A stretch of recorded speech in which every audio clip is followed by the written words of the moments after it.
निराशा कहती है, मैं एक दिन चर्च में गई और लोगों की लाइफ में एंट्री करना चाहा और मैंने उनमें एंट्री की जो निराश दिख रहे थे, जो सीरियस बैठे थे, जिन्हें कोई आनंद नहीं था कि वो परमेश्वर की प्रेजेंस में है, हुजूरी में है। आपके केस आज नहीं तो कल हल होने वाले हैं। तो कल आनंद मनाने की बजाय जो कल मैं मनाऊंगा, आज आनंद मनाओ यीशु मसीह के नाम में। क्योंकि वो निराशा आज आपको खुश देखेगी और आपकी लाइफ में एंट्री ना कर पाएगी यीशु मसीह के नाम में। और रिसीव करो इस मसीह को यीशु मसीह के सामर्थी नाम में। आमीन। जब वो आपको निराश नहीं देखेगी, वो सोचेगी इसकी लाइफ में नहीं, कोई और ढूंढता हूं। खामरा चर्च में निराशा को एक भी व्यक्ति ना मिले आज, एक भी ना मिले यीशु मसीह के नाम में। जैसे ही आप यहां से घर वापिस जाएं, सारी चीजें जो निराश करती हैं बदल चुकी हो यीशु मसीह के सामर्थी नाम में।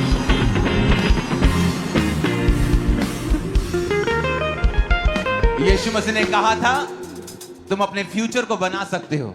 इस पुलपट पे मुझसे कहा था, इन लोगों को बोल ये अपने फ्यूचर को बना सकते हैं अपने शब्दों से। जब तक आप अपने शब्दों को इस्तेमाल नहीं करते, मैं आपके लिए अपने शब्दों को इस्तेमाल करता हूं। जब आप यहां से जाएंगे, आपके घरों में आपको निराशाएं नहीं दिखेंगी यीशु मसीह के नाम में। आपको काम दिखेगा, काम काम काम, मुझे काम करना है। आनंद दिखेगा यीशु मसीह के सामर्थी नाम में। और जितनी योजनाएं शैतान बना के बैठा है, सारी कैंसिल हो चुकी है यीशु मसीह के सामर्थी नाम में। आमीन। आप एक्स्ट्रा ऑर्डिनरी लोग हैं, खुदाबंद की आत्मा को पाए हुए।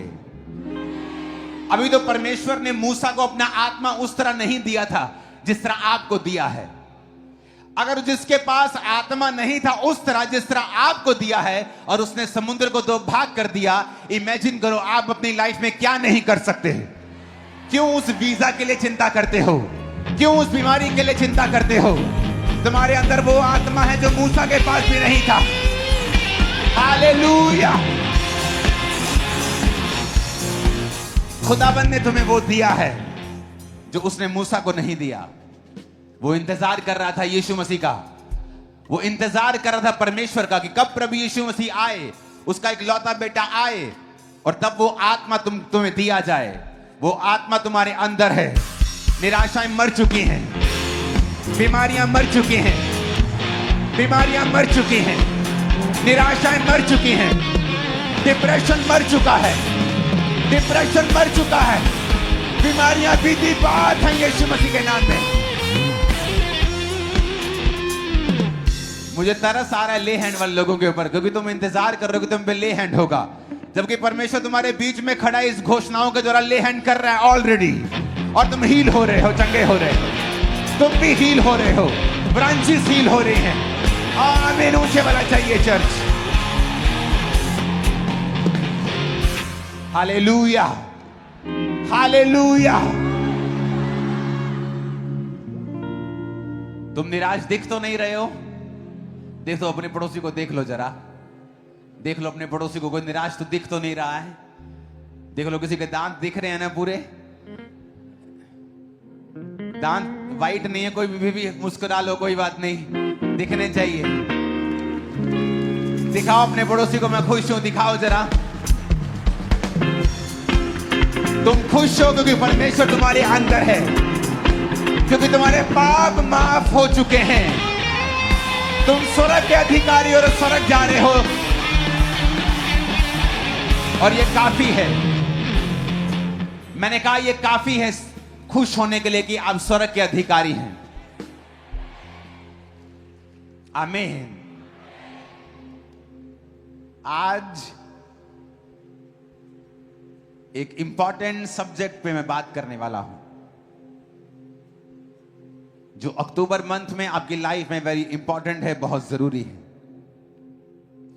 हमने परिवार देखे हैं जो हर वक्त दुखों में रहते हैं, क्रिश्चियन लाइव्स जो दुखों में हैं, नॉन क्रिश्चियंस लाइव्स जो पैसा है, सांसारिक सफलता है, लेकिन अंदर खालीपन है, अंदर अंधेरा है, अंदर पेन्स हैं, अंदर दुख हैं। वो क्या है जो उनकी लाइफ में, जो जिस चीज की कमी है, कि उन चीजों के बावजूद भी उनकी लाइफ में वो फुलफिलमेंट नहीं है।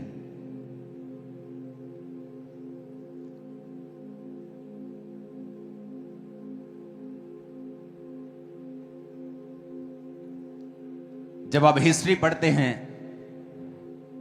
जिस पहाड़ पर परमेश्वर ने मूसा को दर्शन दिया, आज भी अगर आप उस पहाड़ को देखने जाएंगे, आज भी आपको वो सऊदी अरेबिया में मिल जाएगा।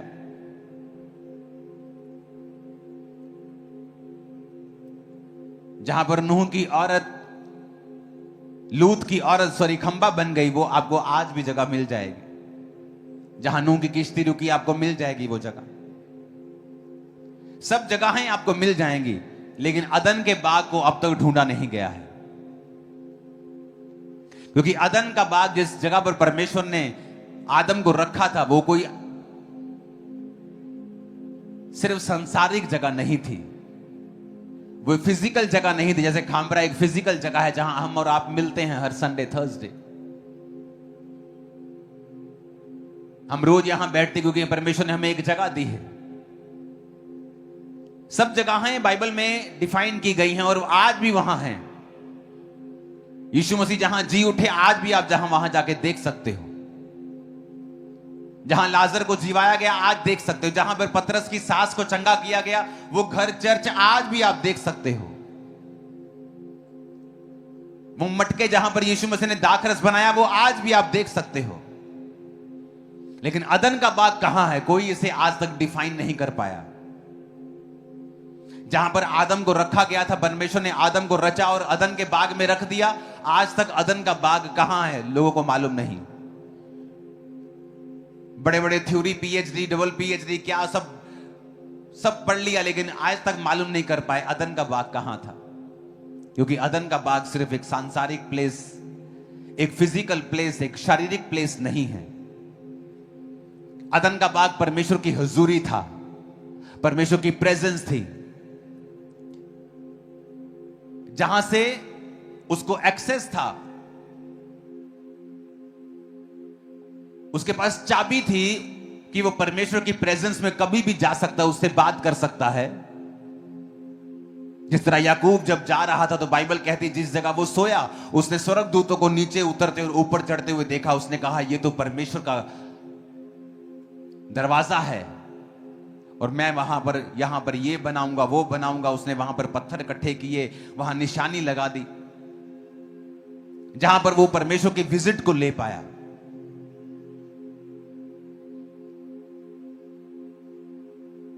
एक बड़ी इंपॉर्टेंट बात जो मैंने पढ़ी एक पुस्तक से, वो ये थे कि परमेश्वर ने उनको जो दिया था वो सिर्फ फिजिकल नहीं था, वो एक सांसारिक जगह नहीं थी, वो परमेश्वर की प्रेजेंस थी। आज भी जब आप परमेश्वर की हुजूरी को खोते हैं, आप बेचैन महसूस करते हैं। जब शैतान आपको पाप की ओर लेके जाता है और आप प्रभु की हुजूरी को खो देते हैं, आप लॉस्ट महसूस करते हैं।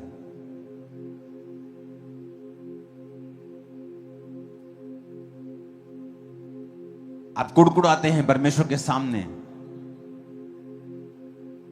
कंप्लेंट्स करते रहते हैं आप परमेश्वर के सामने। परमेश्वर ने कहा था उस औरत को, जो औरत पानी भरने के लिए दोपहर को गई थी, जब परमेश्वर रास्ते में यहूदिया से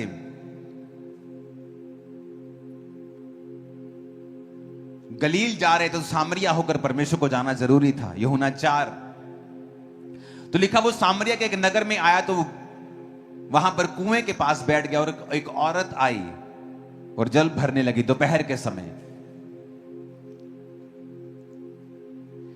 छठा घंटा मतलब दोपहर का समय। एक रिजेक्टेड औरत, क्यों रिजेक्टेड थी? क्योंकि संसार ने उसे रिजेक्ट कर दिया था। क्यों रिजेक्ट कर दिया? क्योंकि वो व्यभिचारिणी थी। एक पति, दूसरा पति, तीसरा पति, चौथा, 5 पति। अभी छठे बंदे के पास रह रही, वो भी उसका पति नहीं, तो लोगों ने उसे रिजेक्ट कर दिया था। तो उसे वो सुबह सुबह औरतें पानी भरने के लिए जब जाया करती थी तो वो औरतें उनको साथ नहीं लेके जाती थी, उसे गंदी औरत समझ कर छोड़ दिया जाता था। तो वो दोपहर के समय जब कोई पानी लेने नहीं जाता, जब धूप होती है, कोई घर से नहीं निकलता, उस एरिया में, जिस एरिया की मैं बात कर रहा हूं, तो वो दोपहर को पानी लेने जाया करती थी। और यीशु मसीह वहां बैठे हुए मिले और यीशु मसीह ने उससे कहा, मुझे पानी पिला। तो वो बड़ी हैरान है कि तुम मुझसे पानी क्यों मांग रहे हो? मैं तो एक अन्य जाति औरत हूं और यहूदी जो है मुझसे कोई व्यवहार नहीं रखते हैं। और 10 आयत में यीशु ने उत्तर दिया, यदि तू परमेश्वर के वरदान को जानती और यह भी जानती कि वह कौन है जो तुझसे कहता है मुझे पानी पिला, तो तू उससे मांगती और वो तुझे जीवन का जल देता।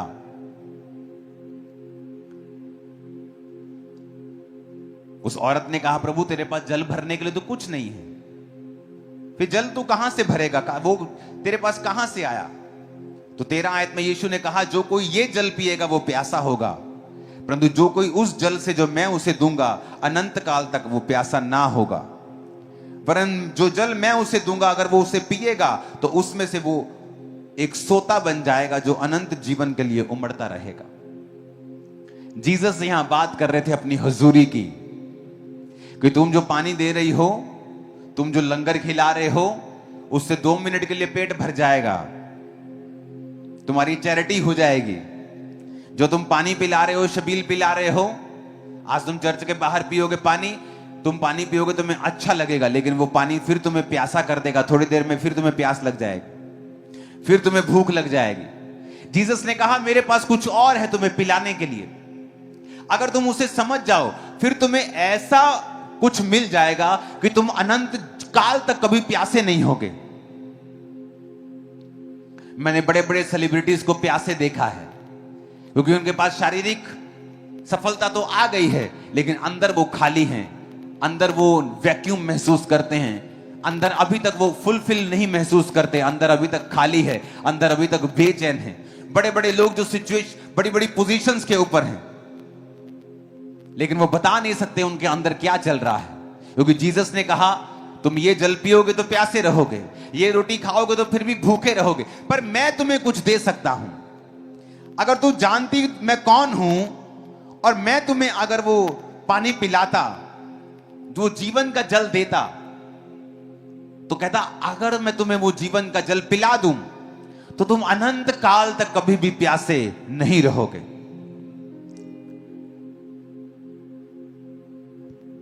चौदह आयत में लिखा, जो कोई उस जल में से पिएगा जो मैं उसे दूंगा, वो अनंत काल तक प्यासा ना होगा, अनंत काल तक प्यासा ना होगा। ऐसा कौन सा जल है? क्योंकि परमेश्वर अपनी हुजूरी की बात कर रहे थे। परमेश्वर ने कहा, तू जा अपने पति को बुला ले। कहती, मैं मेरा पति नहीं। जीसस ने कहा, हां तू 5 पति कर चुके, जिसके पास तू अब है वो भी तेरा पति नहीं। जीसस उससे कह रहे थे कि वो प्रेजेंस जो आदम ने खो दी थी, उससे पहले बीमारियां नहीं थी, आंसू नहीं थे, बेचैनी नहीं होती थी, डिप्रेशन नहीं होता था, गरीबी नाम की कोई चीज नहीं थी, शैतान के अटैक नाम की कोई चीज नहीं थी, दुख नाम की कोई चीज नहीं थी, कंफ्यूजन नाम की कोई चीज नहीं थी, दुख नाम की, आंसू नाम की कोई चीज नहीं थी, डाइवोर्स नाम की कोई चीज नहीं थी। परमेश्वर ने एक परफेक्ट लाइफ दी थी आदम और हवा को, और अपनी हुजूरी उन्हें दी थी, क्योंकि जो मेन एटमॉस्फेयर जिसमें आदम और हवा को रहना था वो परमेश्वर की हुजूरी थी। आप मछली को पानी के बाहर निकालेंगे, मछली मर जाएगी, क्योंकि वो वहां नहीं रह सकती है, क्योंकि उसको पानी के अंदर रहने के लिए रचा गया है। उसका एटमॉस्फेयर ही वही है कि वो पानी के अंदर ही रहती है। पानी के बाहर कुछ मछलियां सांस ले सकती हैं, लेकिन पानी के बिना जी नहीं सकती। मोस्टली 99% मछलियां पानी के अंदर ही सांस लेती हैं और वहीं रहती हैं, अगर बाहर निकालते तो मर जाती हैं। लेकिन वो पानी के एटमॉस्फेयर में जीने के लिए रची गई है। आप लोग रचे गए थे परमेश्वर की हुजूरी के अंदर जीने के लिए। इसलिए जब परमेश्वर की हुजूरी के अंदर लोग जीते थे, आदम जीता था, उसको कोई बीमारी के लिए प्रार्थना करने की जरूरत नहीं थी।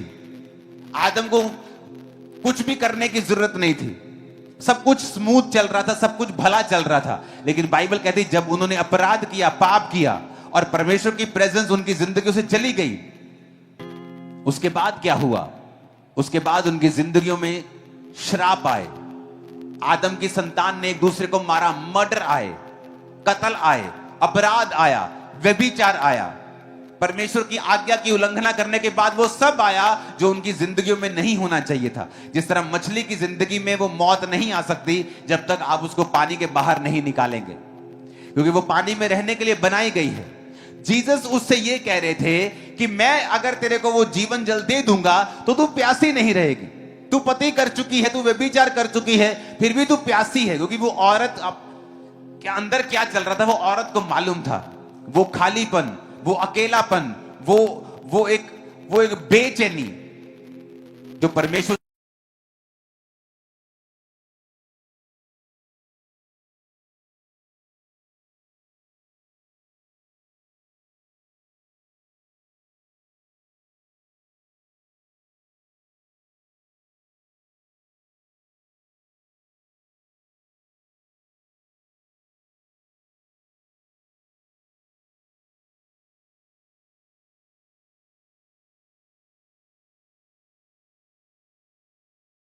की है।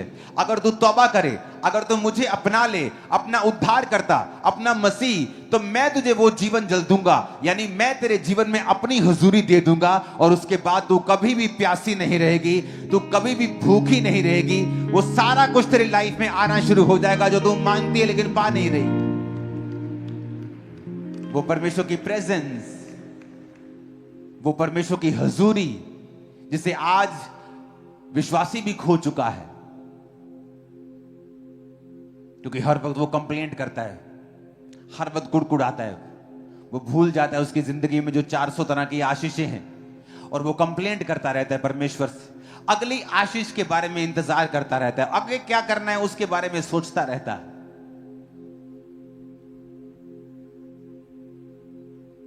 जब आप सुबह उठे वर्शिप करें, और जब वर्शिप कर रहे हो तो थैंक्स गिविंग के साथ वर्शिप करें। ये मेरा एक्सपीरियंस है, मेरी लाइफ का पर्सनल एक्सपीरियंस है। वर्शिप करें, उसमें प्रार्थना याद आए तो प्रार्थनाएं मत करें, वर्शिप करें खुदाबंद की कि वो महान है। वो जैसा भी गीत आप लगा के वर्शिप कर रहे हैं या अपने होठों से कर रहे हैं, और थैंक्स करें परमेश्वर को। बाइबल कहती है वो तुम्हारी स्तुतियों के अंदर विराजमान है। कई बार आप परमेश्वर में होते हैं लेकिन फिर भी परमेश्वर की प्रेजेंस को आप अपनी जिंदगी में खो चुके होते हैं। आप क्रिश्चियन होते हुए भी उस प्रेजेंस को खो चुके होते हैं, डिस्ट्रैक्शन की वजह से, प्रार्थना ना करने की वजह से, बाइबल ना पढ़ने की वजह से। आप उसकी हुजूरी को आप खो चुके होते हैं, क्योंकि आप कंप्लेंट्स करते हैं, हर वक्त मरमर करते हैं, आप हर वक्त कुड़कुड़ाते हैं, इसलिए परमेश्वर की हुजूरी आपकी लाइफ में नहीं रहती। और परमेश्वर उससे कह रहा था कि अगर मैं तुझे वो पानी दूंगा ना जो जीवन जल है, तो फिर कभी भी प्यासी नहीं रहेगी, तो कभी भी प्यासी नहीं रहेगी।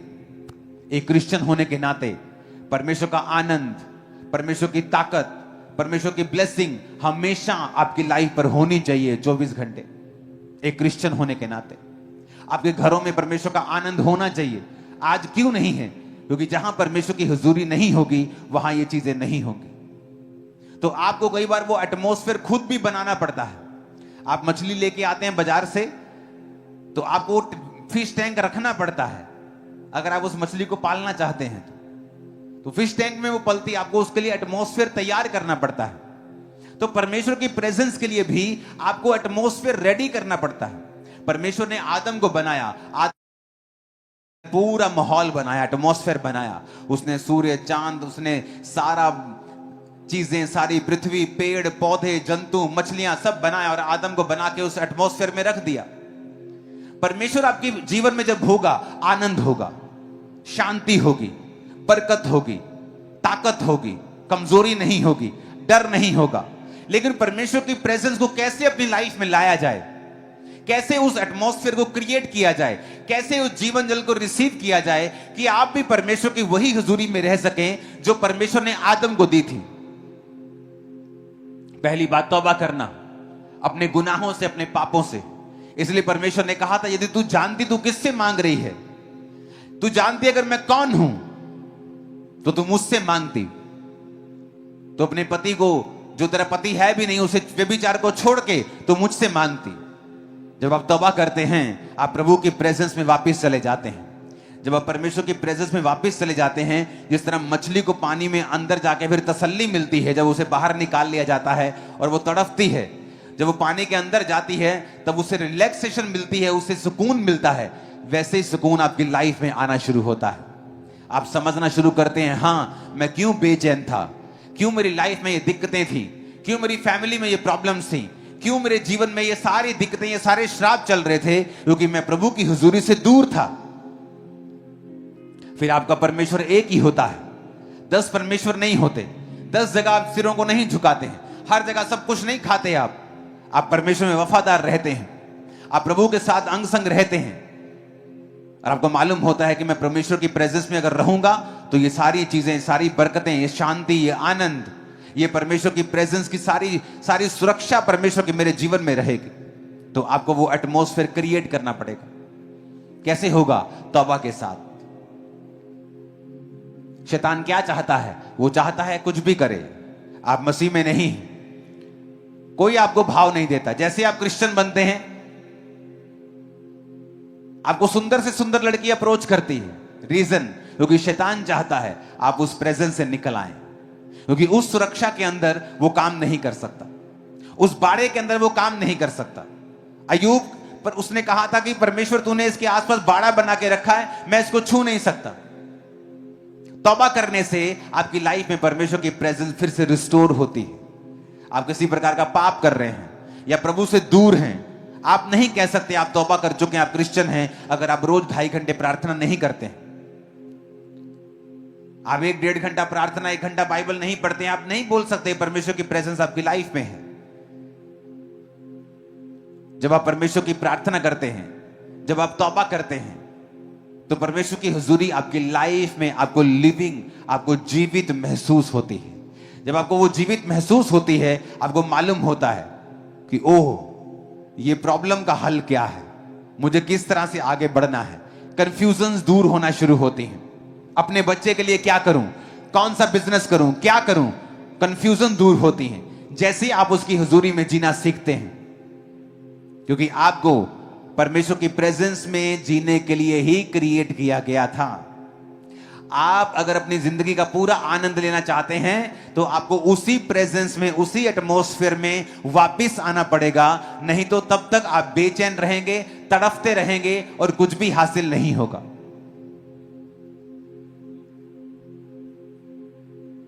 वो स्तुतियों पर विराजमान है।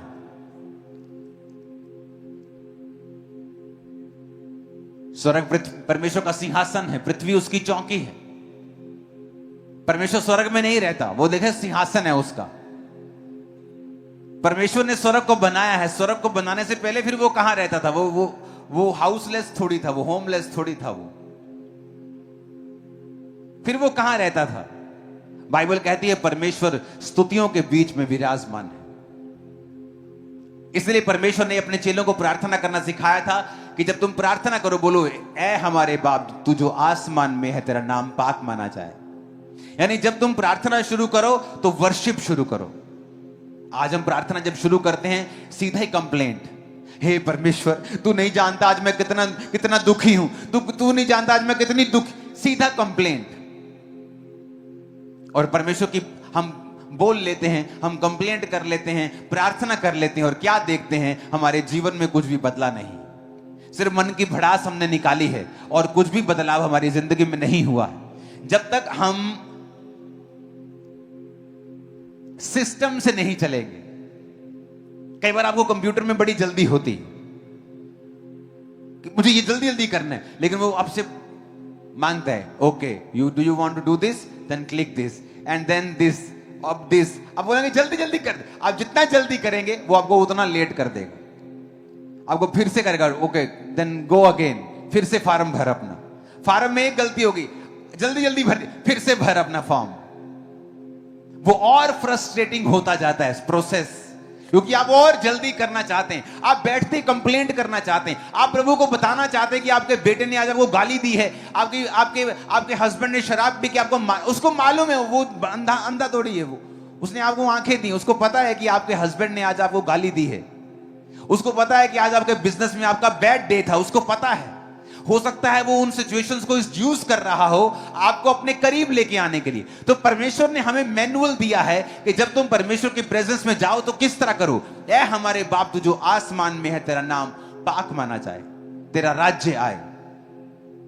तो जब वर्शिप में आप बैठेंगे, प्रार्थना में बैठेंगे, सबसे पहले चाहे दुखी हो सुखी हो, आप वर्शिप करें, प्रभु की वर्शिप करें, थैंक्स गिविंग के साथ, धन्यवाद के साथ लिखा मेरी हजूरी में आ।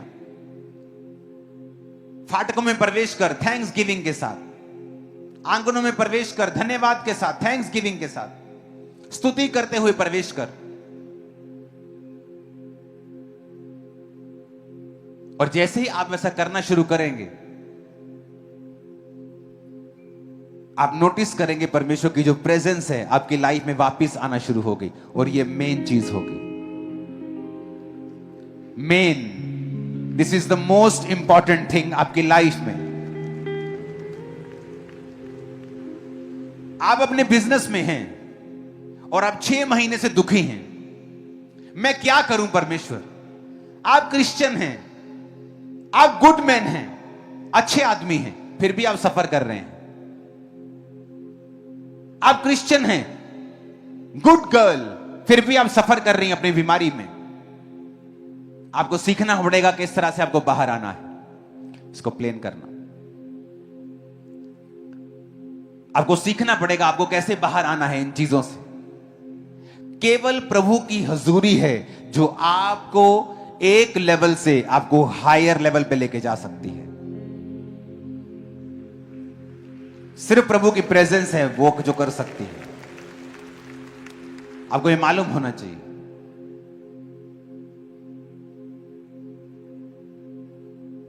जब तक आप नेक्स्ट लेवल पर नहीं जाते हैं, आपकी फैमिली की कोई साल्वेशन नहीं होती है। जब तक आप नेक्स्ट लेवल पे नहीं जाते हैं, बहुत सारी चीजें हैं जो आपकी लाइफ में प्रभु करना चाहता है, वो नहीं कर पाता है। परमेश्वर की प्रेजेंस आपको चाहिए, क्यों? क्योंकि जिस तरह मछली को पानी चाहिए, आपको प्रभु की हुजूरी चाहिए राइट वे में ऑपरेट करने के लिए। Right way to operate in my business, मुझे प्रभु की प्रेजेंस चाहिए। मुझे अपने काम में सही तरह से काम करने के लिए प्रभु की प्रेजेंस चाहिए। लोग सोचते हैं मुझे प्रेजेंस चाहिए तालियां बजाने, आत्मा उतरता है ना तालियां बजाने के लिए, लेकिन जब मैं अपने सिलेंडर बेचने जाऊंगा ना, मुझे प्रेजेंस की जरूरत नहीं है। और वहीं वो धोखा खाते हैं और वहीं शैतान उनको धोखा देता है और वचन पूरा होता है, अज्ञानता के कारण मेरी प्रजा बंधुआई में जाती है। और जब वो अपने बिजनेस में परमेश्वर के वचन के अनुसार नहीं चलता और उस अन आज्ञाकारिता के वजह से उसकी जिंदगी में दूसरे बंधन रहते हैं, तो वो कंफ्यूज रहता है कि मैं चर्च जाता हूं, आत्मा भी मुझ पे उतरता है, लेकिन मेरी लाइफ में ये मुश्किलें क्यों नहीं हल हो रही? क्योंकि आपको परमेश्वर की हुजूरी को हर जगह कैरी करना है, क्योंकि आप बनाए ही उस चीज के लिए गए हैं। अगर मछली को खाना खाना है, पानी में ही खाना है। उसको बाथरूम करना है तो पानी में ही करना है। उसको कहीं दूसरी मछली से मिलने जाना है तो पानी में ही जाना है। उसको हर चीज पानी में ही करनी है, क्योंकि उसको उसी चीज के लिए बनाया गया है। आपको जब परमेश्वर ने बनाया तो प्रभु जानता था आपको बिजनेस करना है, आपको डॉक्टर बनना है, आपको वैद्य बनना है, इंजीनियर बनना है, आपको काम करना है, आपको जॉब करनी है। तो उसने सब चीजें वो जानता था, इसलिए उसने एक एटमॉस्फेयर रेडी किया, परमेश्वर की प्रेजेंस का एटमॉस्फेयर, कि जिसमें रहकर आप सब चीजें ऑपरेट करेंगे और आपको कोई भी दिक्कत नहीं होगी। लेकिन जैसे ही आप उस एटमॉस्फेयर से बाहर आएंगे, आप स्ट्रगल करेंगे, आप स्ट्रगल करेंगे, फिर आप नए नए कोट बनाएंगे। जिंदगी एक संघर्ष है, जिंदगी दुखों का मेला है। ये उन्होंने बनाए हैं जो परमेश्वर की हुजूरी से दूर हैं। जिंदगी संघर्ष नहीं है। पिता ने आपको संघर्ष करने के लिए पैदा नहीं किया है, लेकिन हमें प्रैक्टिस करनी होगी परमेश्वर की प्रेजेंस में जीने की, और हमें एटमॉस्फेयर क्रिएट करना होगा। हमें एटमॉस्फेयर क्रिएट करना होगा, हमें वो माहौल बनाना होगा जहां हम परमेश्वर की हुजूरी में रह सकें। मेरे दोस्त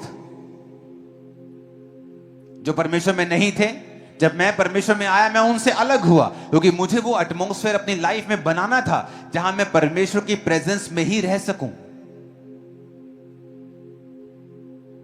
अगर मैं वो एटमॉस्फेयर, वो माहौल नहीं बनाऊंगा तो मैं जानता हूं कि मुझे ही प्रॉब्लम होगी, क्योंकि परमेश्वर की प्रेजेंस में आपको राइट वे में डायरेक्शन मिलती है।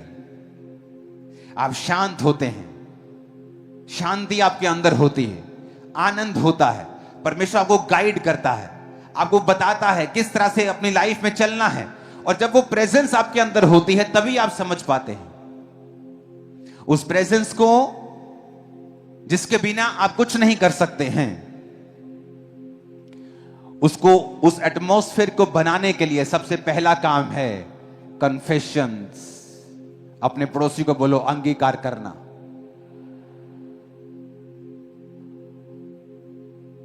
फिर से बोलो अपने पड़ोसी को,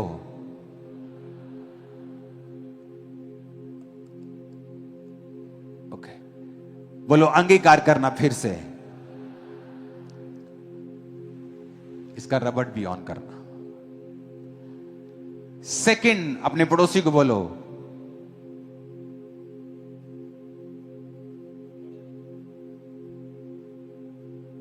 वर्शिप से शुरुआत करना। फिर से बोलो अपने पड़ोसी को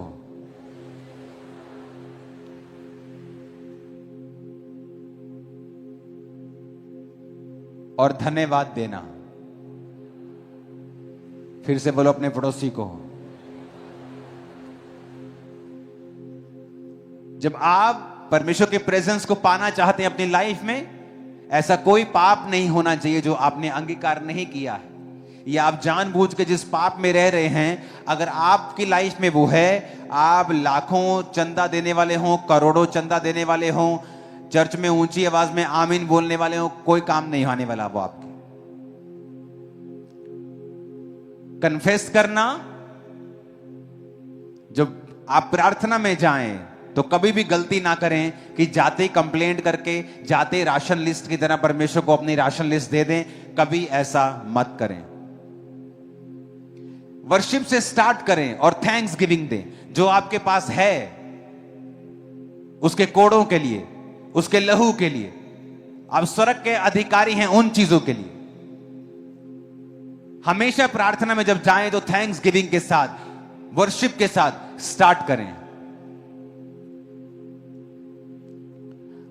प्रार्थना करें with prayer, with Bible reading.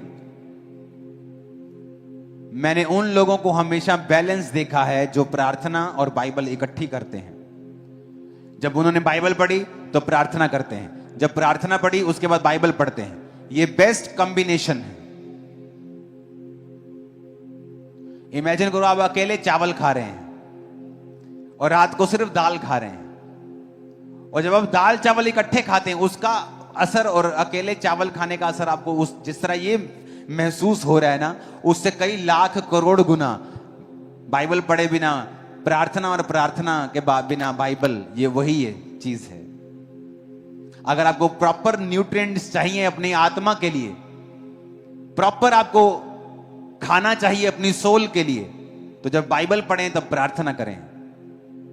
जब प्रार्थना कर रहे हैं उसके बाद बाइबल पढ़ें, एंड में फिर प्रार्थना करें, एंड में फिर वर्शिप करें। वर्शिप से शुरुआत करें, वर्शिप से एंड करें। ऊंची आवाज से बोलो हालेलुया।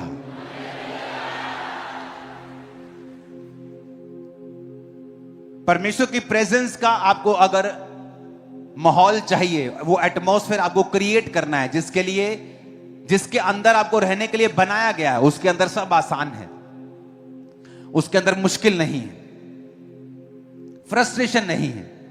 हाँ, ग्रोथ परमेश्वर की टाइमिंग के हिसाब से होगी, लेकिन वो खुदा का हाथ आपके संग होगा। हालेलुया। ऊंची आवाज में कहो हालेलुया। फिर से कहो हालेलुया।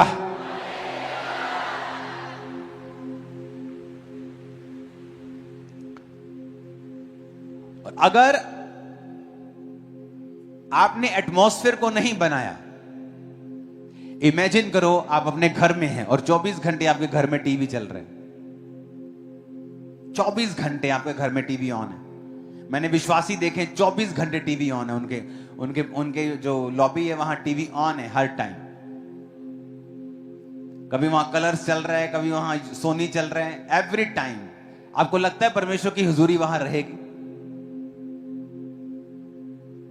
आप कोई प्रोग्राम देख रहे हैं और जैसे आपको लगता है कि नहीं ये प्रोग्राम गलत है, आप उसे बंद कर दें कि नहीं ये मैसेज गलत जा रहा है मेरी स्पिरिट के अंदर,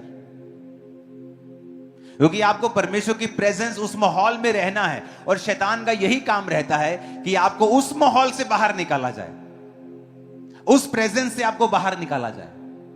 आप 10 दोस्तों में खड़े हैं और गाली चल रही है और गलत मजाक चल रहा है और लड़कियां छेड़ी जा रही हैं, आप परमेश्वर की प्रेजेंस को खो रहे हैं और आपको मालूम नहीं, क्योंकि परमेश्वर के आने की आवाज आती है, जाने की आवाज नहीं आती। और शैतान को पता है कि ये प्रेजेंस ही है जो आपको आगे लेके जाएगी, आपको सुरक्षित रखेगी। आपकी सुरक्षित रहने का जो आपकी इंश्योरेंस है ना, जो आपकी इंश्योरेंस है वो परमेश्वर की हुजूरी है। आपकी गाड़ी का एक्सीडेंट हो ना हो, चाहे 10 साल ना हो, अगर खरोंच लग गई, अगर टेल लाइट टूट गई, अगर वो 50,000 की है तो इंश्योरेंस वाले इंश्योरेंस मांगेंगे, नहीं है तो पे करना पड़ेगा। तो वचन में लिखा है जो परम प्रधान के छाए हुए स्थान में बैठा रहे वो सर्वशक्तिमान की छाया में ठिकाना पाएगा। यानी जो कोई परमेश्वर के छाए स्थान में होगा, यानी उसकी हुजूरी के अंदर होगा, वो उसकी सुरक्षा को पाएगा, उसके डिफेंस को पाएगा। परमेश्वर के दूत उसके लिए काम करेंगे। तो ये कंडीशनल है, सबके लिए नहीं है। तो शैतान ये चाहता है कि तुम उसके छाए हुए स्थान से बाहर निकलो ताकि सुरक्षा तुम्हारे जीवन में ना रहे। एक्सीडेंट आज ना हो, चाहे 5 साल में हो, तो जब होगा तो वो नुकसान करेगा, लेकिन अगर इंश्योरेंस होगी तो वो नुकसान नहीं होता। तो परमेश्वर की हुजूरी तुम्हारी इंश्योरेंस है। अपने पड़ोसी से पूछो तुम्हारी इंश्योरेंस हुई है कि नहीं? परमेश्वर की आत्मा तुम्हारी जिंदगी में है कि नहीं? अगर नहीं है तो आज उसे इनवाइट करो, उसे पाकर जाओ, क्योंकि वो भी तुम्हारे अंदर आने के लिए तैयार है। आमीन। इमेजिन करो एक औरत जो रिजेक्टेड है। मैंने परमेश्वर की किंगडम में देखा है, मोस्टली जिसको दुनिया ने रिजेक्ट किया है, परमेश्वर ने उसे गले से लगाया है और बड़ा काम किया है उसके द्वारा। मोस्टली मैंने देखा है। कई बार जब परिवार, जब लोग आपको रिजेक्ट करते हैं, आपको दुखी नहीं होना चाहिए, क्योंकि परमेश्वर कुछ बड़ा काम आपकी लाइफ में करने वाला है। रिजेक्शन कर्स नहीं है। जब परमेश्वर की हुजूरी आपकी लाइफ में होती है ना, तो रिजेक्शन एक ब्लेसिंग है आप लोगों के लिए। अपने पड़ोसी को फिर से कहो, अंगीकार करना है, वर्शिप से स्टार्ट करना है और उसको धन्यवाद देना है, प्रार्थना करनी है और बाइबल साथ ही पढ़नी है। आमीन, आमीन। फास्टिंग करनी है, चौथा। बाकी पॉइंट्स हम डिस्कस करते रहेंगे अगली मीटिंग्स में, क्योंकि परमेश्वर की प्रेजेंस के बारे में मैं आपसे बात करने वाला हूं। अगर ये रिस्टोर हो गई, अगर आपको उसमें जीना आ गया, आपने इसमें जीना सीख लिया, किसी और चीज की जरूरत आपको नहीं होगी। ये मोस्ट इंपॉर्टेंट चीज है आप लोगों के लिए। अगर आपको शरीर के काम तंग करते हैं, व्यभिचार तंग करता है, पाप तंग करता है, गंदी आदत तंग करती है, फास्टिंग करो। अपने शरीर को अंडर सब्जेक्ट, एक अथॉरिटी के नीचे लाओ। अपने शरीर को बताओ कि तुम इसके बंधे हुए नहीं हो। तुम इसको वो खाने को नहीं दोगे जो ये मांग रहा है, वो देखने को नहीं दोगे जो ये देखने के लिए मांग रहा है। तुम उसको अथॉरिटी के नीचे लेके आओगे और फास्टिंग उसमें हेल्प करती है। जो तुम्हारी परमेश्वर की इच्छाएं हैं, फास्टिंग हेल्प करती है कि तुम उन आत्मिक इच्छाओं को परमेश्वर में पूरा कर सको। फास्टिंग हेल्प करती है कि उन इच्छाओं को जो परमेश्वर ने तुम्हारे अंदर डाली हैं अपनी ही डिवाइन विल से, और तुम भी उन्हें पूरा करने की आशा रखते हो, तो फास्टिंग आपकी हेल्प करेगी कि आप उन इच्छाओं को पूरा कर सके जो परमेश्वर ने आपके हृदय में अपनी मर्जी से रखी हैं। उसकी वजह से आपका शरीर जो आपका साथ नहीं देता, प्रार्थना करने का मन नहीं करता, प्रार्थना करने समय डिस्ट्रैक्शन फील होती है, आप जब फास्टिंग करेंगे आप इन बंधनों को तोड़ सकते हैं। अपने पड़ोसी को बोलो, अंगीकार कर। माहौल बना, वातावरण बना, एटमॉस्फेयर बना, तबा कर, वर्शिप से शुरुआत कर और धन्यवाद परमेश्वर को दे। प्रार्थना कर, बाइबल पढ़ और फास्टिंग कर। आमीन। जिस दिन आप ये समझ जाएंगे कि प्रभु की प्रेजेंस में आपको जीना है,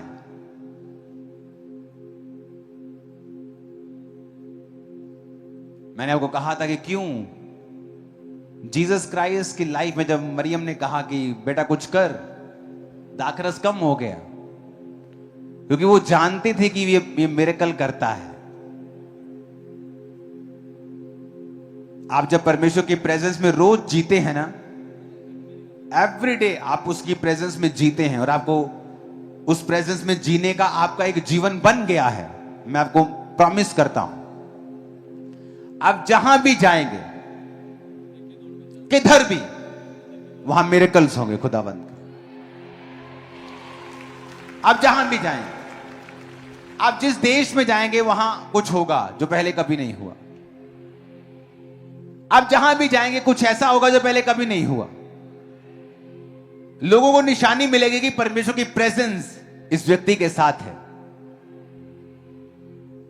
आप अपने रिश्तेदार के पास जाएंगे, कुछ होगा। अपने दोस्त सहेली से बात करेंगी आप, कुछ होगा। जब परमेश्वर की प्रेजेंस, आप कमरे में चले जाओ और रात को स्विच ऑफ करो, ऑन करो, ऑफ करो, आपको मजा ही नहीं आएगा। आपको बोलेगा यार तो ऑन कर दे, या तो खत्म कर दे, या बंद कर दे, या चला दे, क्या आंखों में चप चप कर रहा है तू। उसी तरह से परमेश्वर भी कई बार आपकी लाइफ से निराश होता है। एक दिन आप प्रभु की प्रेजेंस में होते हैं, दूसरे दिन पाप में होते हैं, एक दिन फिर तौबा करके प्रेजेंस में होते हैं, फिर पाप में होते हैं। आप उसी लाइट की तरह जो आप बंद बुझ हो रही, बार बार बंद कर रहे हैं, चला रहे हैं, बंद कर रहे हैं, चला रहे हैं, चला रहे हैं, बंद कर रहे हैं। आपको एक रोशनी में चलना सीखना होगा कि आप परमेश्वर की प्रेजेंस को आपने पा लिया, अब आप पाप नहीं करेंगे, आप परमेश्वर की प्रेजेंस में रहेंगे, आप थैंक्स गिविंग करेंगे, आप कुड़कुड़ाएंगे नहीं परमेश्वर के सामने, आप परमेश्वर पे भरोसा रखेंगे। फिर आप देखेंगे किस तरह से परमेश्वर आपकी लाइफ में काम करता है। हालेलुया। फिर मैंने कहा आप जहां जाएंगे खुदा का फेवर आपके साथ होगा। आप बिजनेस करेंगे वो आपके साथ होगा। आप मैरिज करने जाएंगे वो आपके साथ होगा। आप पैदल चलेंगे वो आपके साथ होगा। जहाज पे होंगे वो आपके साथ होगा। आप जिस जगह जाएंगे परमेश्वर आपके संग होगा और मिरेकल करेगा आपकी लाइफ के द्वारा।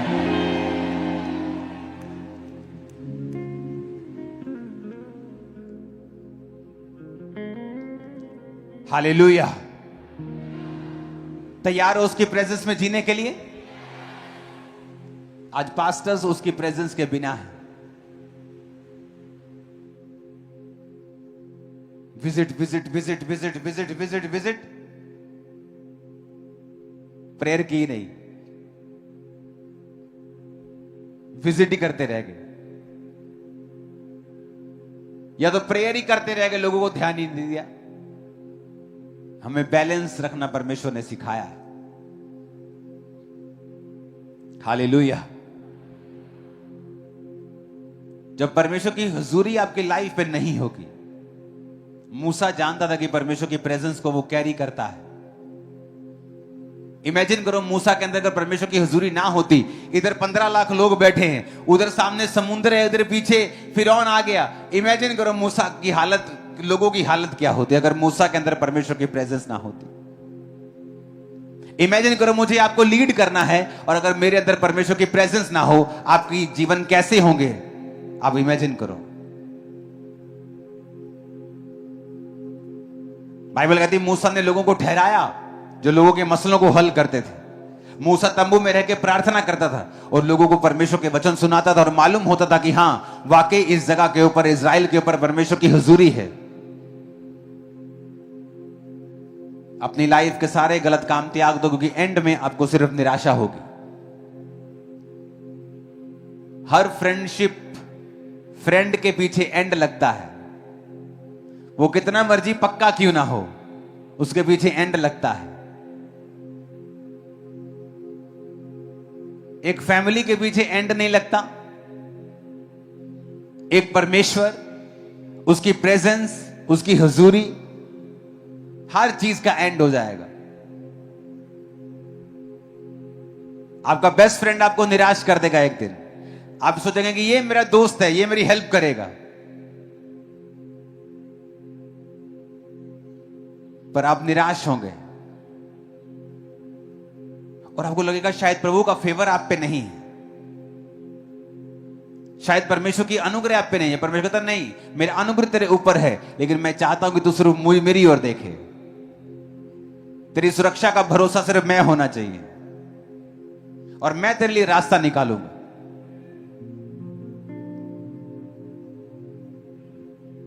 क्योंकि हर फ्रेंड का एक एंड है। मेरे भी फ्रेंड हैं मिनिस्ट्रीज में, पर मेरा भरोसा मेरे परमेश्वर के ऊपर है अब, क्योंकि फ्रेंड का एंड जरूर है।